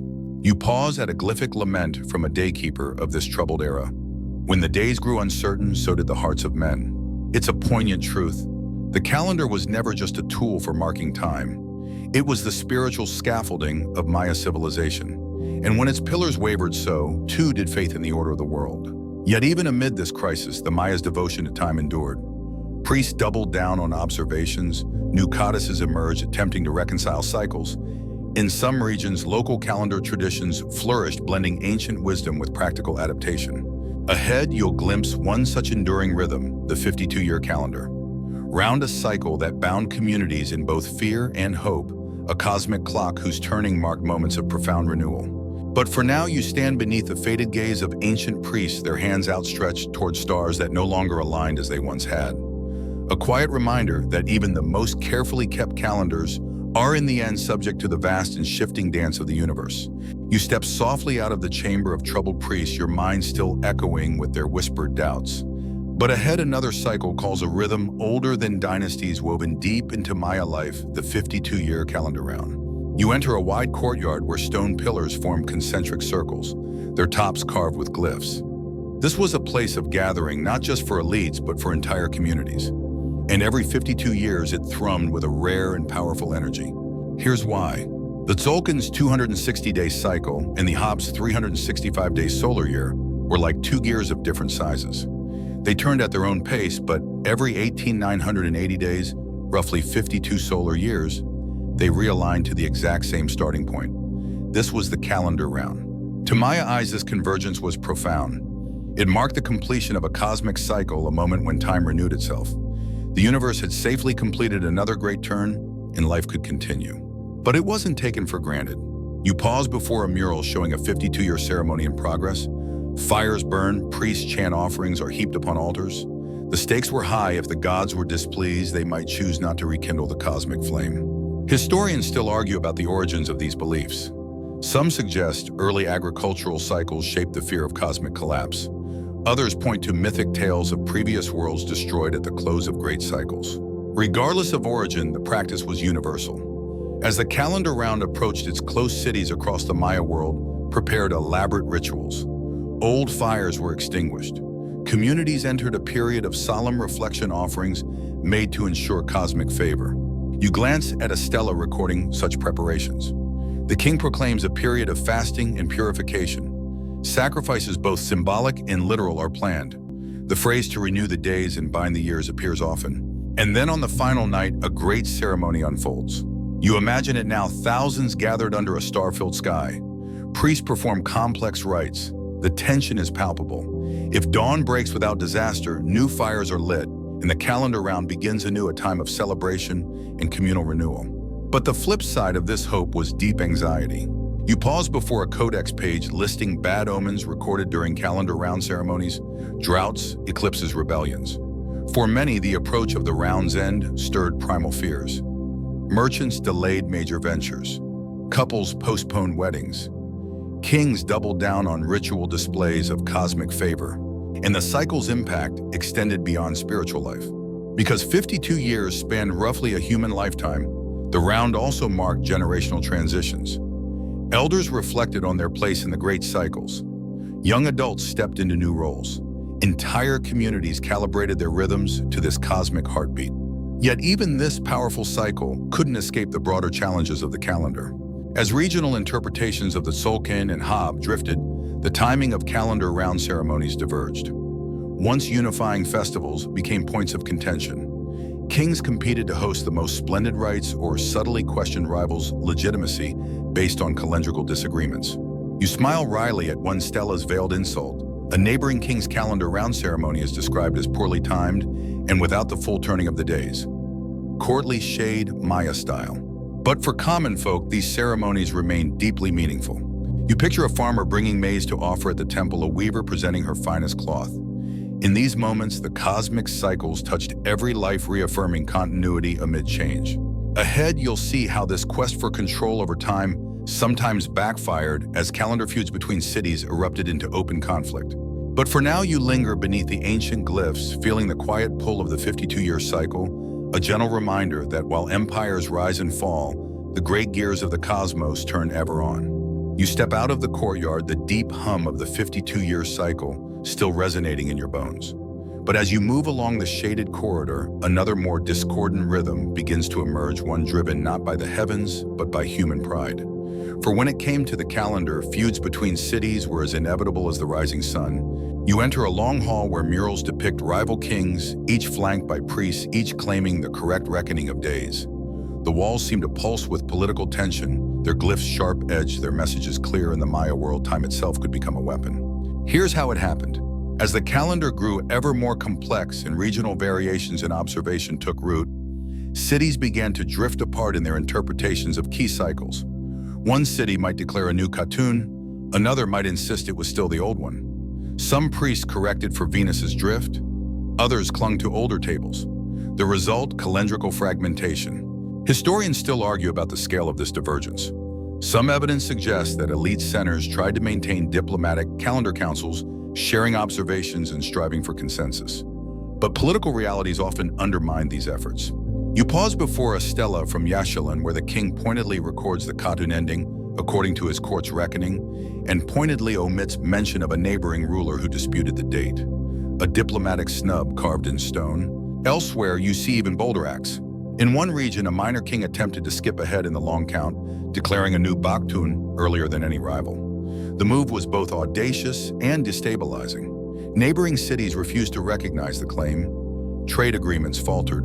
The king's own priesthood faced censure from senior astronomers. You glance at a mural fragment where envoys arrive late, or deliberately so, to a rival's calendar-round ceremony, their banners carrying subtly altered date glyphs. The insult was both public and cosmic. And then there were the outright calendar wars. You approach a stela recounting a chilling episode: two cities, once allies, fell into open conflict after a disputed eclipse prediction. One priesthood claimed the event had been correctly foretold. The other accused their rivals of cosmic deceit. The feud escalated into a propaganda battle, then into raids and reprisals. Here the calendar wasn't just a cosmic system, it was a source of political legitimacy. Control the calendar, and you controlled the story of time itself. In an era when divine favor was linked to cosmic harmony, appearing to mismanage time could weaken a king's rule. You smile faintly at one glyphic inscription where a ruler declares his calendar to be pure as the sky unbroken, as the sun's path a not-so-subtle jab at rivals accused of calendar tampering. But the stakes could be deadly. In one codex page, a daykeeper records the exile of an entire priesthood after their long-count reckoning was declared heretical. Whether the heresy was astronomical error or political expediency is left unsaid. And beneath these high-stakes feuds, commoners were caught in the crossfire. Merchants faced confusion as market cycles diverged between cities. Pilgrims arrived at sacred sites only to find festivals mistimed. Farmers questioned which daykeepers to trust. The subtle harmony of Maya time began to fray. Yet amid the discord, the calendar endured. Its cycles were too deeply woven into Maya life to be abandoned. Even warring kings still performed rituals in sync with their chosen reckonings, striving to prove their alignment with cosmic truth. Ahead, you'll see how this tension deepened when outsiders arrived. How Spanish invaders, baffled by the Maya's layered timekeeping, unwittingly contributed to the system's unraveling. But for now, you linger among the silent stelae where the echoes of old feuds whisper a timeless lesson that even the most sacred truths can become weapons in the hands of the ambitious. You step out of the hall of feuding stelae, the tension still crackling faintly in the air. But now the corridor widens, the ceiling lifting high above. The walls here are bare, emptied of glyphs, their stories interrupted. You have entered the part of the story where the ancient cycles met an unstoppable force. The Spanish arrived. You move quietly into a large chamber where a single mural remains a fading image of Maya priests consulting the stars. The scene is eerily calm, almost wistful. For soon after first contact, the rhythms of Maya time would be thrown into chaos. To the Spanish, Maya calendars were an enigma. Imagine arriving in a new land and discovering that time itself was tracked through interlocking cycles of sacred and civic meaning days with personalities, centuries charted in glyphs, eclipses and Venus risings laden with cosmic weight. You glance at an old Spanish account where a bewildered friar describes the Maya calendar as a devilish art of confused circles. He wasn't alone. Many Europeans trained in linear Gregorian reckoning couldn't fathom the layered brilliance of the Maya system. Historians still argue about the degree to which early conquistadors understood what they were seeing. Some were genuinely awestruck, others saw the calendar as proof of pagan idolatry. And herein lay the tragedy. You pause before a codex fragment charred at the edges. When Spanish priests and officials realized that Maya rituals and festivals were inseparable from the calendar, they launched a campaign to suppress its use. Famed friar Diego de Landa led some of the most destructive efforts. In 1562 at Mani, he oversaw the burning of countless Maya codices and ritual objects works that had encoded centuries of astronomical wisdom and cultural memory. You feel the weight of this loss. Only 4 complete codices survive today out of what was once a vast corpus of calendrical knowledge. Yet even amid this cultural devastation, the Maya calendar endured, adapted, hidden, whispered from one generation to the next. You glance at a mural fragment where a Maya scribe, seated before a Spanish priest, subtly records dates in both systems, the long count beneath a veneer of Gregorian conformity, resistance through the quiet persistence of time. But the Spanish disruption wasn't just about censorship. It also fractured calendar consensus. Different regions adapted at different rates. Some communities retained the Tzolk'in and Haab in full. Others merged them with Christian feast days. A few abandoned formal reckoning, but kept key ceremonial dates alive in oral tradition. The result was a patchwork Maya world where calendar knowledge became fragmented and localized. Grand regional ceremonies faded. City-states already weakened by European disease and conquest lost the shared cosmic framework that had once bound them. And yet resilience persisted. You moved toward a small altar tucked in the corner. Here, even centuries after conquest, Maya daykeepers continued to perform rites based on traditional cycles. The long count faded from daily use, but the Tzolk'in and Haab, woven into the rhythms of life, proved harder to erase. And remarkably, some Spanish officials came to appreciate the calendar's practical value. Maya agricultural cycles aligned with the land often outperformed European methods. In certain regions, colonial authorities relied on local daykeepers for planting and market scheduling. You smile faintly at one record where a Spanish governor begrudgingly acknowledges that the Indian count of days suits the maize better than our own. A small victory for cosmic wisdom. Ahead, you'll see how the burning of the codices further deepened the rupture between ancient knowledge and colonial rule, and how modern scholars strive to recover what was lost. But for now, you linger beneath the faded mural, a quiet witness to a clash, not of swords, but of calendars, a meeting where layered time collided with linear power, and the cycles of the stars were nearly silenced by the fires of conquest.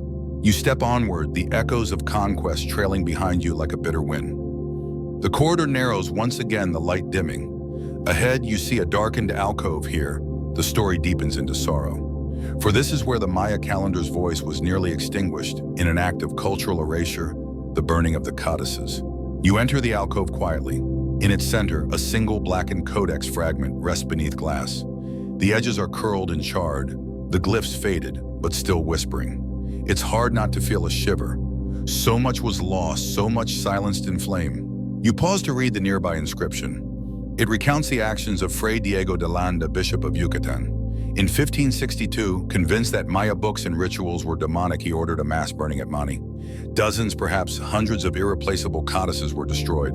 In his own words, "We found a large number of books, and as they contained nothing in which there were not to be seen, superstitions and lies of the devil, we burned them all," which they regretted to an amazing degree.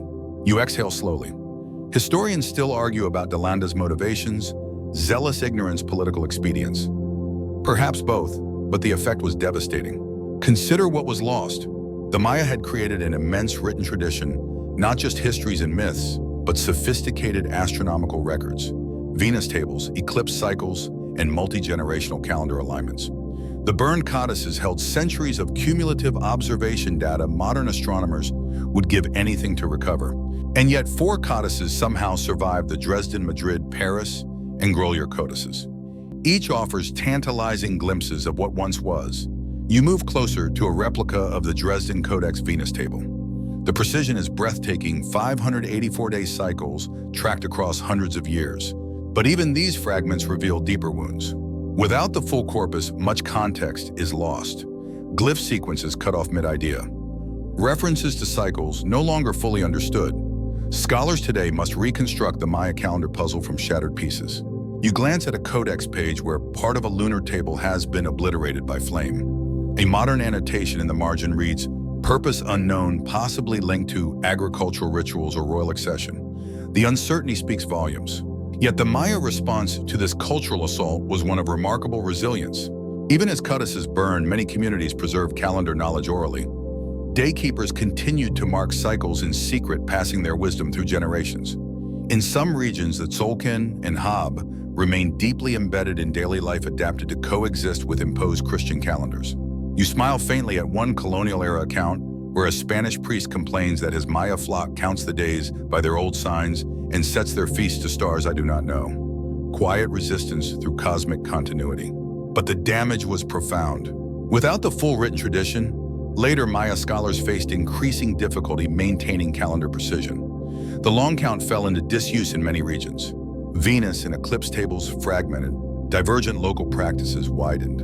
And in the centuries that followed, even this partial knowledge came under further threat. Modernization forced assimilation and cultural marginalization, all taking their toll. Yet the story doesn't end here. Ahead, you'll step into the world of surviving fragments where modern scholars, working with Maya elders, and the precious few remaining codices strive to recover and honor the ancient wisdom of the calendar. But for now, you linger by the blackened codex, its charred glyphs, a solemn reminder that though books may burn, time remembers, and so do those who carry its cycles forward. You step gently out of the darkened alcove, the scent of imaginary smoke lingering in your mind. But ahead, a soft light beckons. This is the chamber of surviving fragments, where the scattered remnants of Maya calendrical wisdom still glimmer, waiting to be reassembled. You enter a high-vaulted room where display cases line the walls.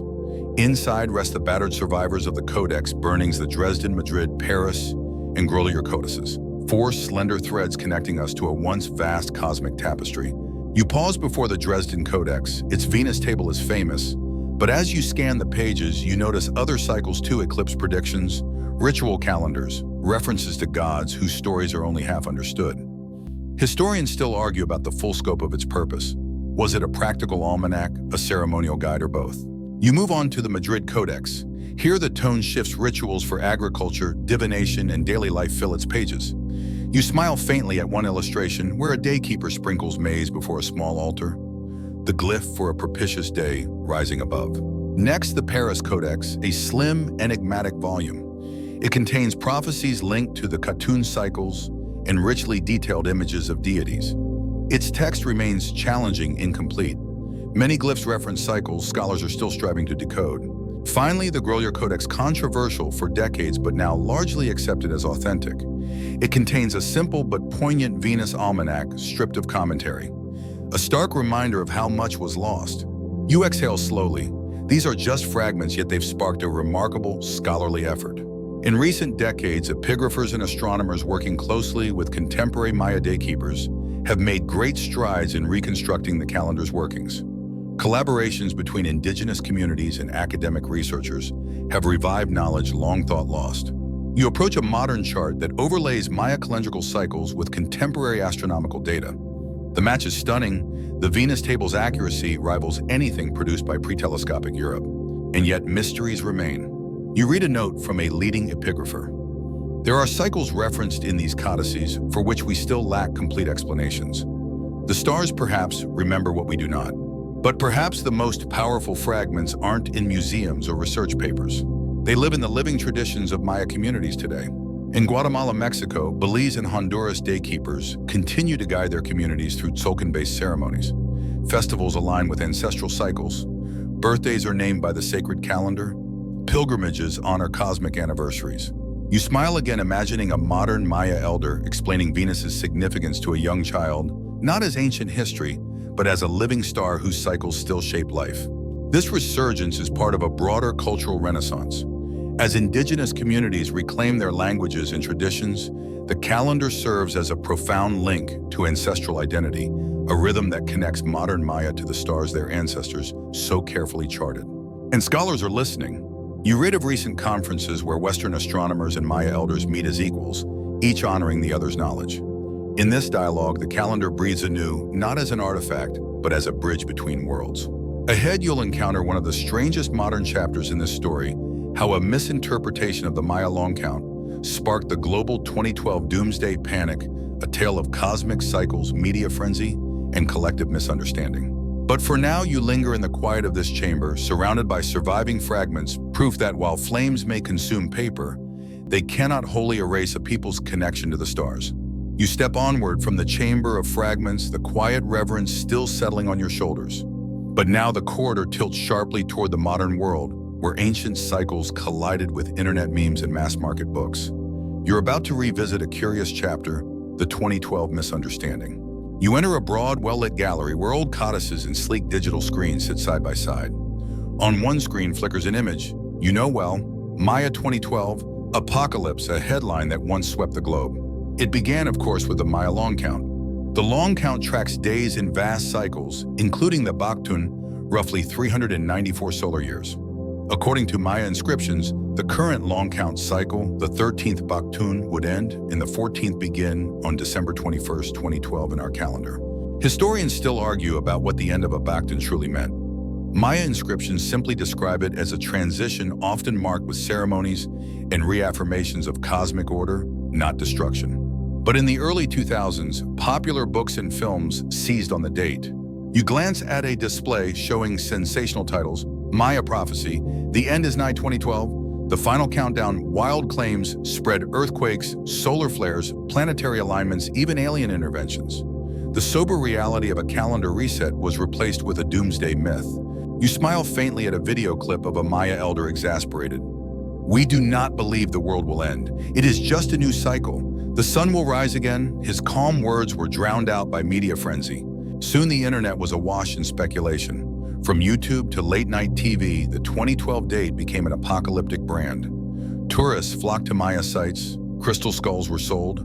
Hollywood released 2012 a film depicting global catastrophe on a grand scale. And yet the Maya calendar itself had no such message. You pause before a replica of the Tortuguero Monument 6-1 of the few inscriptions referencing the 13th Baktun's end. Its glyphs suggest a ceremonial event, not a cataclysm. In truth, the Maya viewed time as cyclical, not terminal. Each Baktun ending was a cause for renewal, a moment to honor cosmic patterns and reaffirm harmony between the heavens and earth. But as the media storm built, even respected scholars struggled to counter the tidal wave of misinformation. You glance at a letter from a leading epigrapher published in 2011. The Maya did not predict the end of the world in 2012. Let us honor their wisdom, not distort it. It was a noble attempt, but the internet had other plans. Then came December 21st, 2012. As the date approached, millions worldwide held their breath. Websites counted down. Some stocked bunkers, others hosted all-night parties. In Maya communities, elders prepared traditional new Baktun ceremonies not out of fear but reverence. And when the sun rose, as it always does, many headlines quietly shifted tone. The world had not ended. The cycles had turned. Life continued. You smile at another video clip, a Maya priest lighting new ceremonial fires saying, "Now begins the next great cycle. May it be good for all beings." A simple, profound truth drowned beneath the noise of modern panic. Yet even amid the misunderstanding, one unexpected gift emerged. The 2012 frenzy sparked global interest in the Maya calendar. Visitors flocked to museums and sites. Scholars gained new audiences. Young Maya began asking elders about their ancestral timekeeping, fueling a cultural revival. Ahead, you'll see how debates over the calendar continue, how historians still argue about the long count's deeper purpose and meaning. But for now, you linger beneath the glow of the digital screens, reflecting on this strange journey, how an ancient calendar designed to honor cycles became a modern myth of endings, and how in the end the Maya wisdom held true: the world did not end. It turned, as it always had, toward a new beginning.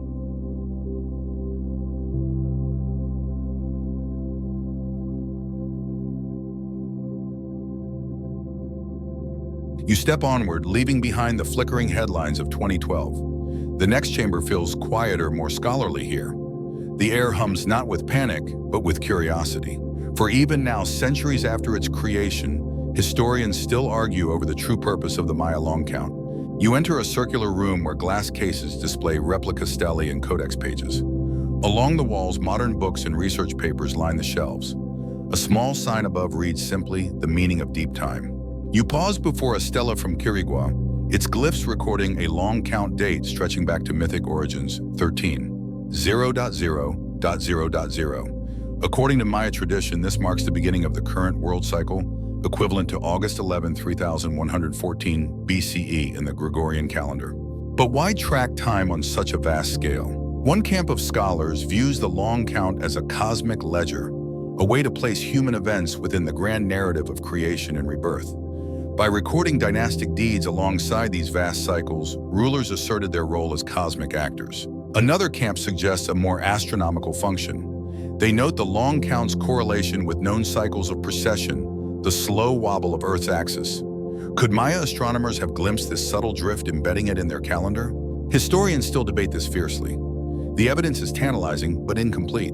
You move toward a codex page where a long count date projects tens of thousands of years into the future. Why record such distant times?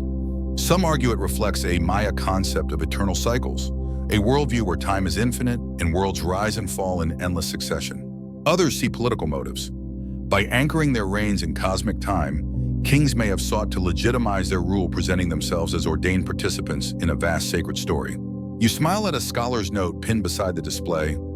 Perhaps the long count's greatest purpose was not to predict events, but to inspire awe, a calendar that teaches humility before the cosmos. And this interpretation fits with Maya cosmology. To the Maya, time was alive, a force with rhythms and personality. The long count wasn't a clock ticking toward an end, but a spiral away to situate the fleeting span of human life within the endless dance of stars and cycles. Yet mysteries remain. You read an excerpt from a recent paper proposing that certain long count inscriptions encode knowledge of galactic alignments, positions of the Milky Way, linked to creation myths.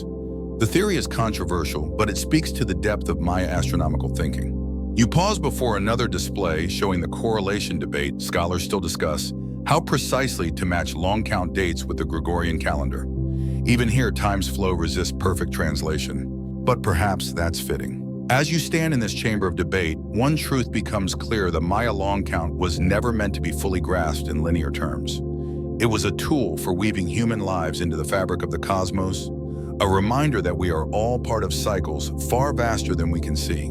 Ahead, you'll see how this cosmic vision still lives today, how modern Maya communities honor ancient calendar traditions, keeping the great cycles turning in the present day. But for now, you linger among the books and stelae, listening to the quiet chorus of scholarly voices, each still chasing the elusive heartbeat of deep time. You step softly out of the scholar's chamber, leaving the debates behind. The air ahead feels lighter, more vibrant. You're moving now toward the present, where despite centuries of conquest and cultural disruption, Maya time still breathes. In countless communities today, Maya time lives on. You enter a sunlit gallery where photographs, recordings, and living voices fill the space. On one wall, a modern Maya daykeeper sits cross-legged, his fingers moving over a string of counting beads. Beside him, children watch, learning the rhythms of the Tzolk'in as their ancestors did. You smile.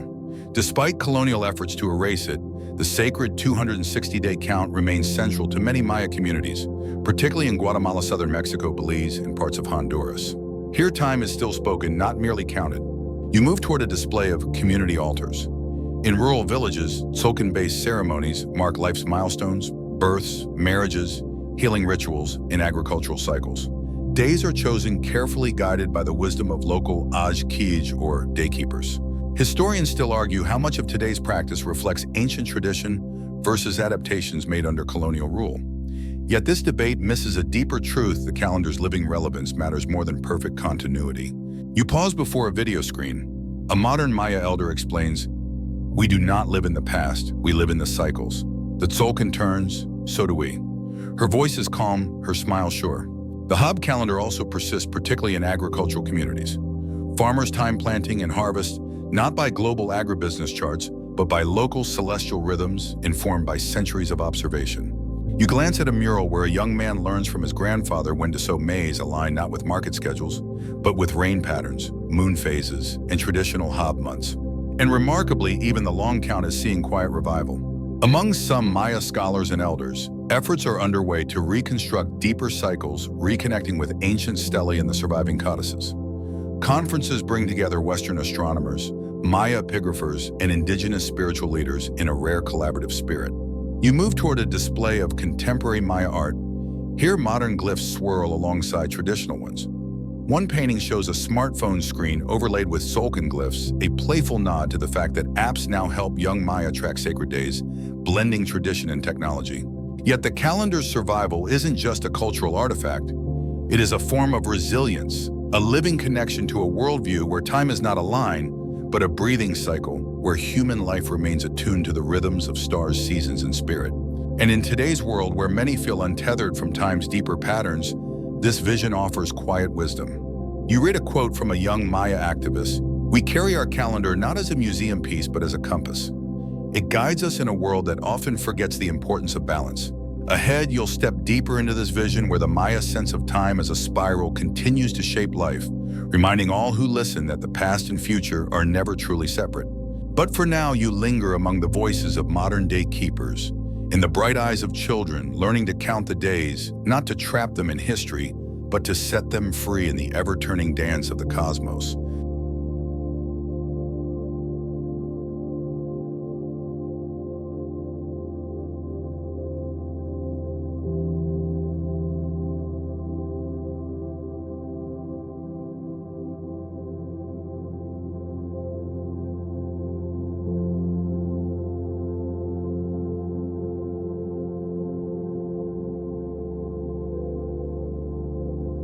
You move gently onward, leaving behind the bright faces of modern-day keepers and their attentive students. The next chamber is smaller, quieter, filled with spirals carved into stone and painted onto walls. You've arrived at the heart of the Maya vision of time as a spiral. You pause before a large stone disc, its surface etched with interlocking glyphs and coiled patterns. Unlike Western clocks or calendars, this is not a device to count forward toward an end. It is a map of cycles within cycles, turning endlessly like the path of the stars. To the Maya, time was not a straight road, but a living spiral where the past continually informs the present and the future. Days repeat not as exact copies, but as moments carrying echoes of what came before. You glance at a modern Maya elder's words printed nearby: "Each day is born again, but it carries the breath of all who walked it before." This cyclical view of time shaped every layer of Maya life. Agricultural rhythms followed seasonal cycles, human milestones echoed cosmic patterns. Even political history was framed through repeating cycles of rise, fall, and renewal. Historians still argue whether the spiral concept was purely philosophical or tied to astronomical observations, such as the precession of equinoxes or planetary conjunctions. Likely it was both grounded in careful watching of the skies and a deep spiritual intuition.